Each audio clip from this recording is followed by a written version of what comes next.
noite, pessoal. Queria agradecer ao convite da SBU-RJ e hoje a gente vai falar aqui sobre disfunção androgênica masculina.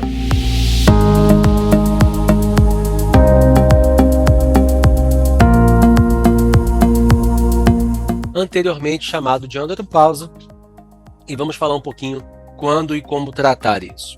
A testosterona ela é um hormônio esteroidal produzido a partir da molécula de colesterol.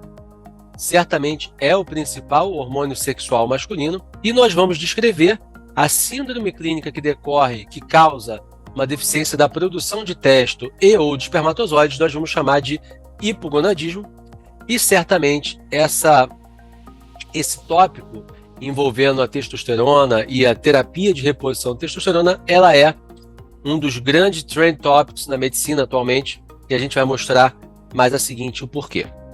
Esse é um trabalho interessante que eu gosto de trazer na apresentação, pessoal, que ele foi publicado há cerca de 10 anos no JAMA, que avaliava os motivos pelos quais um médico norte-americano havia prescrito a terapia de reposição de testosterona.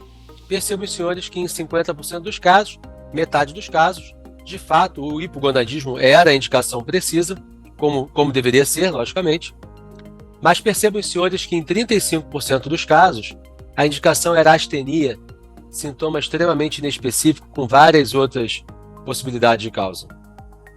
30% dos casos, a disfunção erétil. Sabemos muito bem que a terapia com testosterona não é uma terapia indicada para quem tem disfunção erétil. 10% dos casos, alteração do humor. Perceba os senhores indicar um tratamento tão importante, uma reposição hormonal, que muitas vezes é para a vida toda, só para alteração do humor.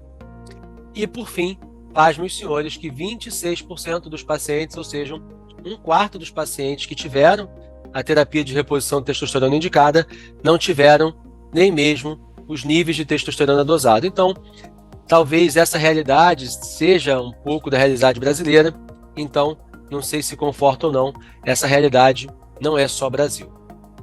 E aqui eu destaco que a testosterona ela tem diversos papéis ao longo da vida do homem. Desde a vida intrauterina, ele já tem um papel importante ali na diferenciação da genitália externa masculina. Nos adultos também e nos idosos ele desempenha uma função bastante importante. Nos adultos eu poderia destacar a função reprodutiva. Certamente a testosterona ela é muito importante na função sexual, ela é muito importante também na composição corporal do homem. A testosterona participa da síntese proteica muscular e no anabolismo muscular, e por fim ela participa também da saúde óssea, da saúde mental. Os senhores sabem que o homem hipogonádico, muitas vezes, parte dos sintomas vão ser sintomas que remetem ao transtorno depressivo, né? Como tristeza, irritabilidade, sintomas depressivos, e a própria energia vital. Pessoal, o diagnóstico laboratorial do hipogonadismo, ele requer um mínimo de 2 coletas, isso é o que diz a literatura, e é importante que, idealmente, esse exame seja feito em jejum, antes das 10 horas da manhã, porque é quando você vai pegar o pico de testosteronemia. Diagnóstico laboratorial, pessoal, deve ser feito com os níveis de testosterona total. A Sociedade Norte-Americana de Endocrinologia coloca esse cutoff inferior de 264 nanogramas por decilitro, e a Academia Americana de Urologia coloca esse ponto de corte de 300 nanogramas por decilitro. E a gente vai considerar, pessoal, hipogonadismo a presença de sinais e sintomas sugestivos de deficiência androgênica, mais o diagnóstico laboratorial. Não adianta eu ter sintomas de cansaço, queda de libido, sem diagnóstico laboratorial, e não adianta eu ter níveis laboratoriais baixos, sem sintomas. Se pegar um paciente com 315, em 2 ocasiões, e muita queixa sexual, eu vou valorizar esse 315 como baixa. Se eu pegar um paciente com 275, obeso, que reduz a SHBG, sem sintoma sexual, eu não vou valorizar. Então, como eu te falei, esse ponto de corte eu uso de acordo com a minha conveniência, no sentido de ajudar o paciente. Dentro dessa linha, a gente pode falar sobre a terapia de reposição de testosterona. Pessoal, o que existe disponível no Brasil? Existem 2 vias aprovadas, a via intramuscular e a via transdérmica. E eu queria chamar a atenção que nos Estados Unidos, lá existe um implante hormonal aprovado pelo FDA, que é o Testopel. Queria chamar a atenção que não existe nenhum implante aprovado aqui no Brasil. Eu botei aqui, o que a gente pode talvez esperar para o futuro, pessoal? substâncias que já estão aprovadas fora do Brasil. Por exemplo, nos Estados Unidos você tem uma formulação chamada Natesto, né, que é uma formulação nasal de testosterona. A gente tem uma formulação subcutânea semanal do enantato da testosterona. E, por fim, a gente tem uma formulação oral aprovada nos Estados Unidos, chamado Jatenzo. E aqui, voltando para o transdérmico, a gente tem desde maio disponível no mercado o Androgel Pump. Teve um curso agora de revisão do Dr. Morgan Thaler, da Harvard University, sobre terapia de reposição.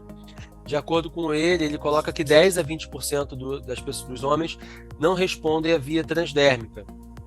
Então, pessoal, eu brinco, né, aqui, a terapia de reposição de testosterona, ela tem as 3 peneiras. As 3 peneiras são: 1. Existe diagnóstico clínico? Sim, existe. Passa adiante. 2. Existe diagnóstico laboratorial? Sim, existe. Passa adiante. 3. Existe contraindicação ao uso dessa terapia? E aqui eu queria chamar a atenção. Câncer de mama não é tão comum em homem, mas existe câncer de mama em homem. A história de câncer de próstata também é uma contraindicação. Logicamente, o paciente que tem um PSA aumentado ou tem um nódulo, ele vai precisar ser investigado, esse nódulo, antes.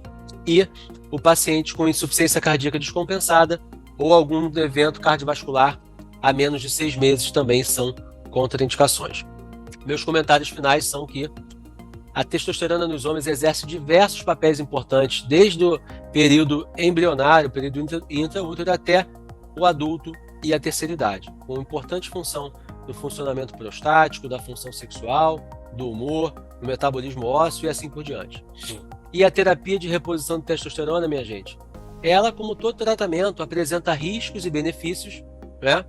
A indicação precisa são os homens com hipogonadismo masculino, que a gente descreveu ali os sintomas e os níveis laboratoriais, e certamente o uso sem uma indicação precisa incorre em riscos a esses indivíduos, e é sempre importante observar se esse paciente não tem alguma contraindicação.